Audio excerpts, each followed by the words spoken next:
Hi everybody, this is Eugene from the Brotherhood of Gaming, welcoming you to another comic book review. This one is for the second issue of the Superman Wonder Woman comic, issue number 2. Well, before I start, I guess I'll try to do a non-spoiler review first. It's kind of hard to, I find it kind of hard to do non-spoilers without really getting into it, other than saying it's fun. This is a fun issue. You find out a lot about find out why Doomsday appeared. You kind of get you get some explanation of what's going on. There isn't a lot of while the first issue of Superman Wonder Woman kind of dealt with how Supes and Wonder Woman were dealing with their relationship. This one kind of focuses on how other people view them. Other people close to one of them, how they review their relationship. And it's really funny because it's taking something that's relatable, but like putting it on a more fantastical level.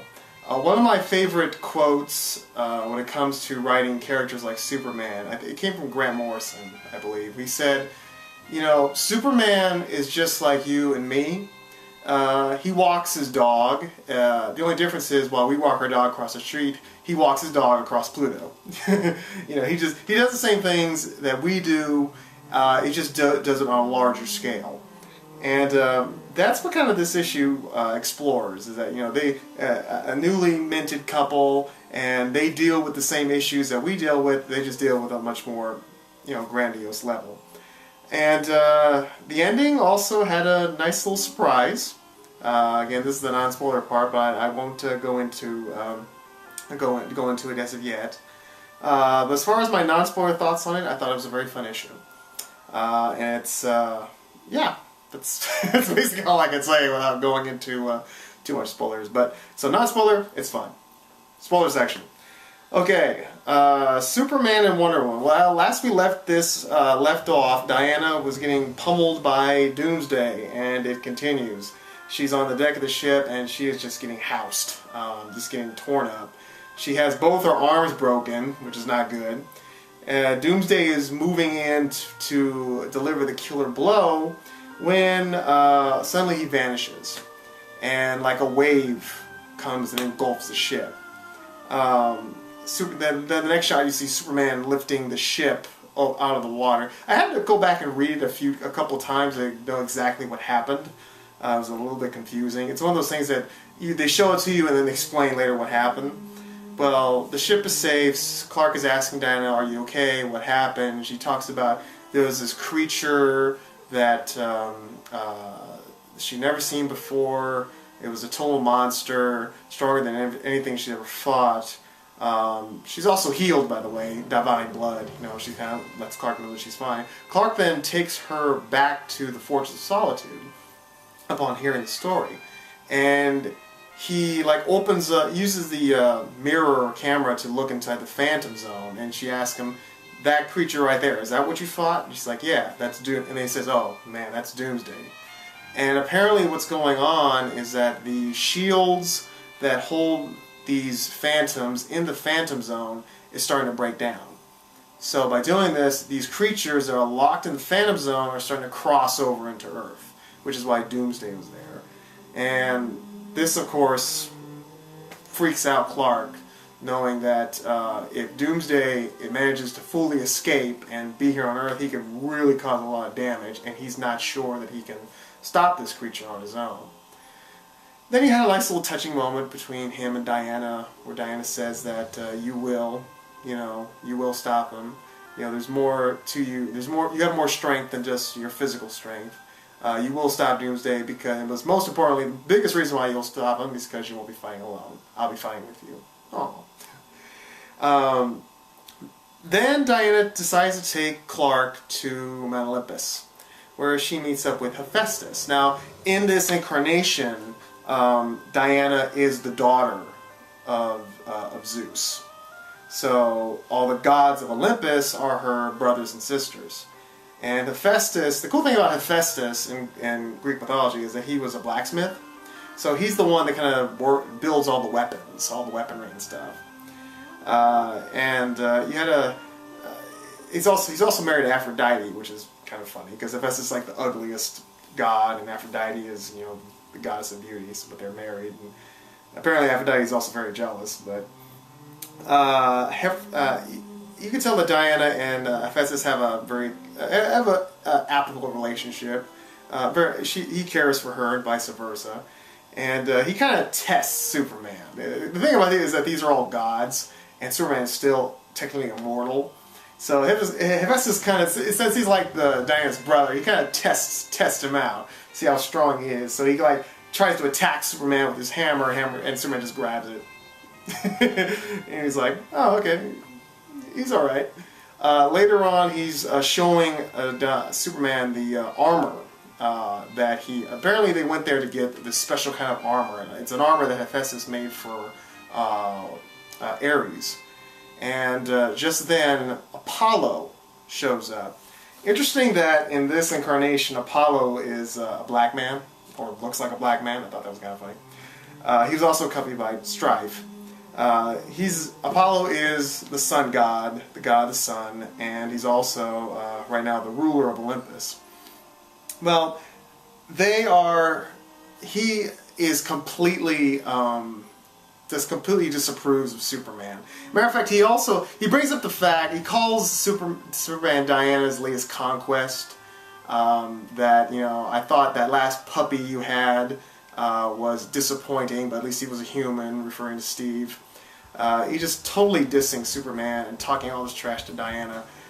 Then Superman gets in his face and says, if you talk to her like that again, I'll hit you. And I won't hold back because you're a god. And Apollo hears this, and with just one little pimp slap, he knocks Superman right into the vat of lava. It's kind of an embarrassing moment. Diana gets pissed off, and she comes at Apollo. Then all of a sudden Superman comes out, and he hits Apollo right across the face with a knife right across. Apollo gets pissed off, and he shoots his beams right at him. Well, he shows that he really doesn't know what Superman is, because, you know, where does Superman get his power? The sun. So by Apollo hitting Superman with his sun blast, he just supercharged him up, and Superman picks him up and throws him right through a mountain, just totally punks him out. And the funny moment after that was that, you know, he goes at Diana and say, I know, you could have handled that yourself. And Diana's like, yeah, I know, I could have, but I enjoyed watching you do that. And Strife is just really impressed. Strife gets a crush on Soups, which I thought was hilarious. It's one of those things where, you know, you have the girl comes home with her new boyfriend to meet the family. And the family is not approving of it, of this new guy. He thinks that he's beneath her. Superman. I think after that, though, Superman won a lot of brownie points. You know, Hephaestus is good with him. Strife is good with him. I think Apollo will at least respect him after he just got his ass kicked. So it was a fun little issue. The issue ends with these guys in the Sierra Desert who are crossing the desert. All of a sudden they're attacked underground by these spikes and they're torn apart. And then suddenly coming out of the desert is General Zod.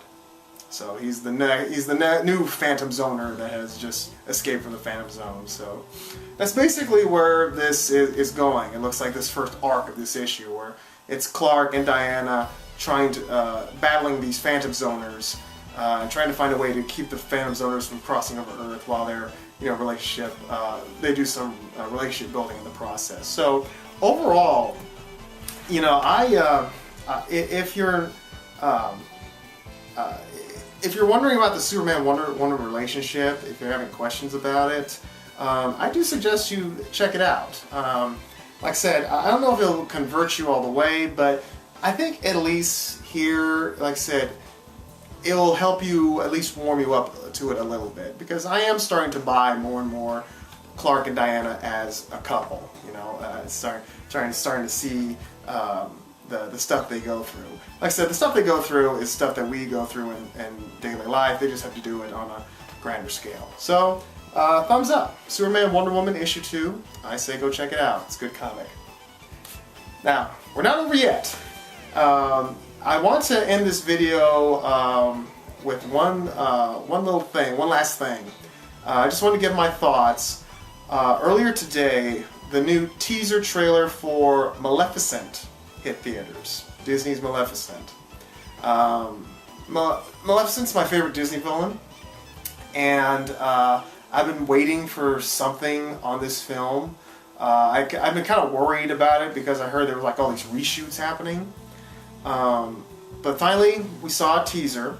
It's only about a minute and 27 seconds long or so, but first of all, it's beautiful. The trailer is really beautiful. It's really lovely to look at. One nice touch I liked was that the Disney, when they first shows the Disney logo, you usually see the Cinderella's castle. But no, in this trailer, you see the Disney logo, but behind it is Maleficent's castle, which I thought was a very nice touch. I understand that the director of this film has never directed a movie before. He was like a production designer or a visual guy. But he's worked on movies like Avatar and Oz the Great and Powerful, and it shows. I mean, it is a beautiful... Well, I don't know how good this movie is going to be, but it's going to be beautiful to look at. Angelina Jolie as Maleficent, I think it's a great choice. I think she's going to do... She only has like 2 lines when Aurora she's like hiding in the shadows. Aurora says, you know, come out, you don't have to be afraid. And then you hear Angelina say, I'm not afraid. Then why don't you come out? Then you'll be afraid. She has 2 lines in the trailer, but she completely owns it. Oh, and she also does the laugh at the end. But she looks great. The only thing I'm disappointed about is she doesn't have green skin. You know, she's just kind of pale looking. I mean, she has the horns and the eyes and stuff, but I just, why not go all the way? Why not have the green skin? You know, Maleficent has green skin. You know, that's the only thing I was kind of disappointed about. But other than that, it looks good. I'm not exactly sure. Like I said, it's a teaser trailer, so it doesn't show all that much. The whole thing is that I'm hearing that it's supposed to be like from Maleficent's point of view, but watching the teaser trailer, it just kind of looks like they're just telling the story of Sleeping Beauty. And I kind of hope that's not what it is. I don't want just a straight telling of Sleeping Beauty. I don't want a direct remake of the original. What I want is this movie to really be from Maleficent's point of view. You know, kind of like what Wicked was. So that's the only thing I'm kind of worried about. But like I said, it's a teaser trailer. It doesn't show too much. We don't really see... We'll see more once an official trailer, full-length trailer comes out. Then we'll try to start to get more of an idea of what this is about. But a teaser is only supposed to give you a little taste, and that's what it did. It's supposed to come out in May 2014, so I can't wait. You know, I'll definitely be seeing that with Will. Definitely. Well, that's it for this comic book section. Again, definitely recommend Superman Wonder Woman issue number 2. It's definitely a lot of fun. There's Apollo right there. Yeah, it's a good one. Yes. All right. Well, thank you for joining me on this little review. Again, remember to like, comment, and subscribe. Comment if you can. I know I'm this whole Google Plus thing.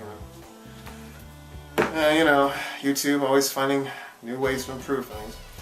Anyway, thank you very much for your time. This is Eugene from the Brotherhood of Gaming.